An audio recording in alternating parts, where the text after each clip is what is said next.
3, 2, 1.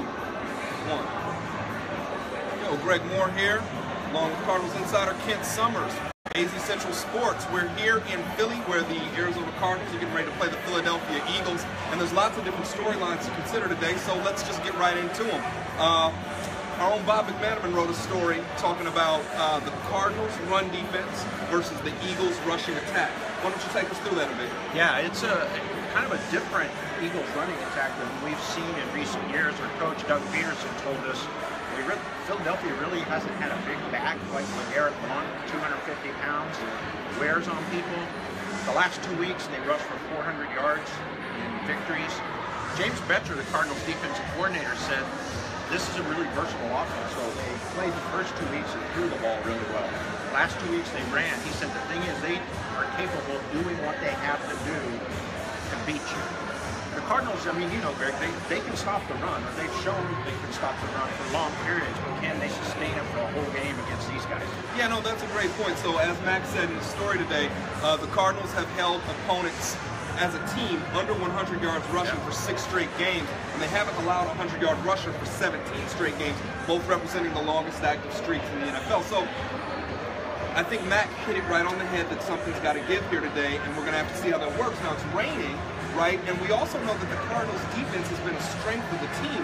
So how about you talk a little bit about how you think the weather conditions might affect the run game? I don't know if the rain so much. It looks like the forecast is it'll be intermittent showers. It's light out right now, a light misty kind of rain. So I don't think it's going to be sopping wet. What I wonder though, it's humid, really humid out there. We people in the desert aren't used to that.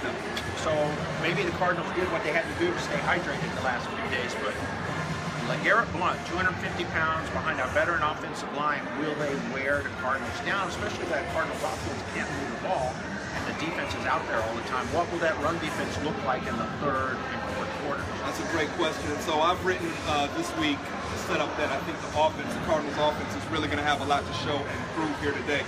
The Cardinals offense has done very little all year, right? They're moving the ball just fine, and I think they're actually number 2 in passing yards in the NFL. But they're scoring so few points that it makes it really difficult to count on that as a strength of the team.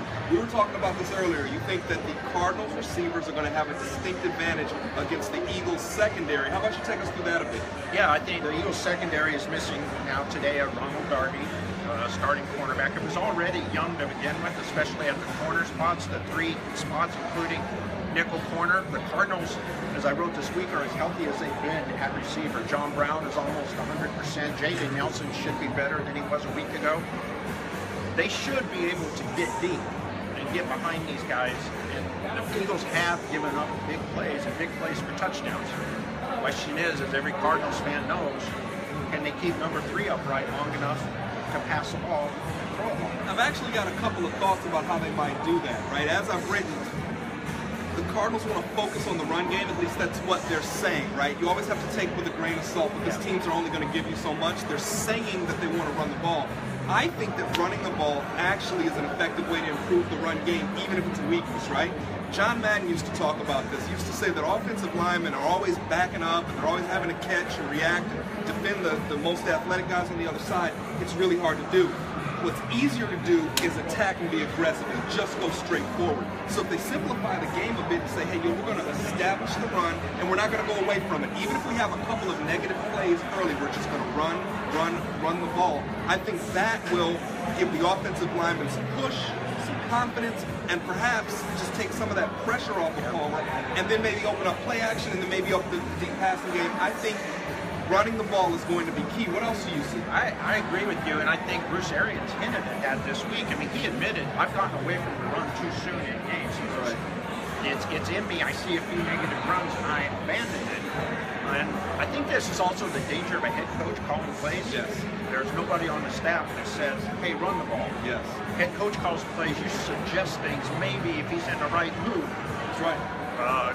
Harold Goodwin, the offensive coordinator, offensive line coach, does that, but it's mostly, you know, between possessions or at halftime. Like, hey, let's pound it. But I get what BA's saying. Yes. And it's again, it goes back to missing David Johnson. David Johnson's a guy who can run a lot of different styles, put your foot in the ground, cut up, big, powerful guy. Chris Johnson is totally different. Likes those zone plays. You spread it out, tap, tap, tap, look for a space and go.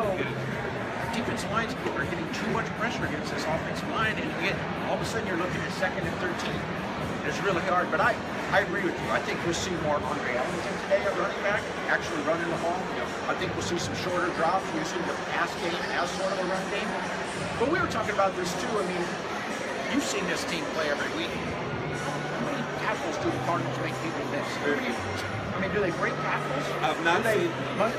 Yeah. No, I've not seen a lot of guys who are able to A, make somebody miss, or B, have contact and then get yards after that contact. So I think that there's two things happening to the running game. So the defense is getting three things. The defense is getting so much penetration that it doesn't feed into Chris Johnson's style. You've got Bruce Arians going away from it altogether, so there are fewer opportunities. And then I've forgotten the third one. That's right, when the backs get the ball, it's really hard for the backs to actually make something happen. They're not breaking tackles, they're not getting loose on anybody. There's a lot there, right? I think one thing that can really help also is maybe a no-huddle offense. We saw the no-huddle offense work really well in overtime against San Francisco. What if you mix in tempo just halfway through the first quarter, just in a spot here or there? Don't do it in an obvious place, but do it in a place maybe where it catches Philadelphia off balance, and the next thing you know, you've got some momentum. And I think, you know this, football, it changes by possession, right? If you're up, that changes the way you play. If you're down, that changes the way you play. You can create momentum for yourself and make other phases of the game easier by doing something well. I think there's a shot there. And that might help the run game. Spread people out.